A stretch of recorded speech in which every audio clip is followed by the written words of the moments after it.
The project is the culmination of a successful partnership over the last year and a half. In working with both Kerry and Dermot, and we worked long hours on this, in putting the project together, and in working with the likes of Roger and Siobhan and a range of people down in Interreg, we eventually got the project. And in having won the project, then the daunting task of actually implementing it hit us. And in hitting us as two Irish partners, we're new to this. We're new to the Interreg region. What we're not new to, though, is the procurement section and the procurement in the public sector. In Ireland, public procurement is worth 16 billion. In Ireland, we've been working in the sector for 5 years now in developing skill sets in strategic procurement. In Ireland, we've gone through a major shift in economic crisis, and in that shift, there's an aggregation issue of whereby public sector procurers want to spend less with SMEs and get more value. So it's opportune that we have this chance to influence the public sector and maybe to influence the politicians in the way that they observe and work with local economies. I'm cognizant also of the fact that this project is sitting inside the EU. And we mentioned the 5 billion of Wales, but the reality is there's 2,000 billion of an EU spend on public procurement. So whatever skill sets we develop, both in Wales and Ireland, those SMEs, those small indigenous suppliers that wish to win business, also develop skill sets that can compete on the wider European basis. And I would hate us to lose sight of the fact that that's also a potential here for small companies to grow. Recently, we've appointed a new Minister for Procurement, a strange role, but somebody who has taken it to task. And in taking it to task, he came over to visit Francis Maude in Whitehall recently. And Francis Maude announced, in calling all the top suppliers in, that he was going to make savings. And he did. Not only did he make savings, the savings vary between 10 and 30% depending on the sector that you're in. The unfortunate part is it's only with the large suppliers. And what they've forgotten in the middle of all of that was the small local suppliers who are winning business. Our minister seems to be doing the same thing. And last week he announced that he's calling in all his top 30 suppliers. And somewhere within the next 100 days he hopes to save X 100 million in doing the same thing. The fear that I have in looking at the project that we started is that we may lose sight of the objective because of the political ramifications and the political will to try bring about cost saving. And I would dislike that to happen. I particularly would dislike that to happen because local business is what makes a local economy. And politicians need to remember that local business is what makes votes.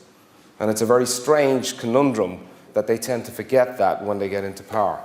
I raise this issue because it is an important issue for us to remember that both public buyers are responsible for delivering public policy. And public policy is about delivering local economy and jobs. And therefore this project itself is not just about educating the public procurers, it's also about job creation. It's about actually bringing jobs back to local economies and trying to deliver some value back in.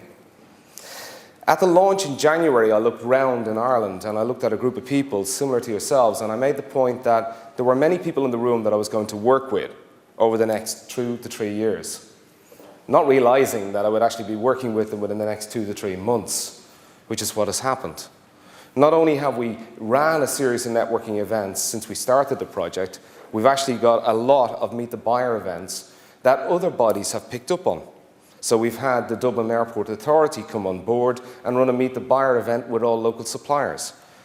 This week we've had Dublin City County, our Dublin City Enterprise Board, run a similar session on Meet the Buyers, bringing public procurers together with small indigenous suppliers, saying, look, this work is happening. And more recently, I was on the phone just outside before I came in, and I was talking to a colleague who got a phone call from Belfast. And they're even interested in the work that's going on.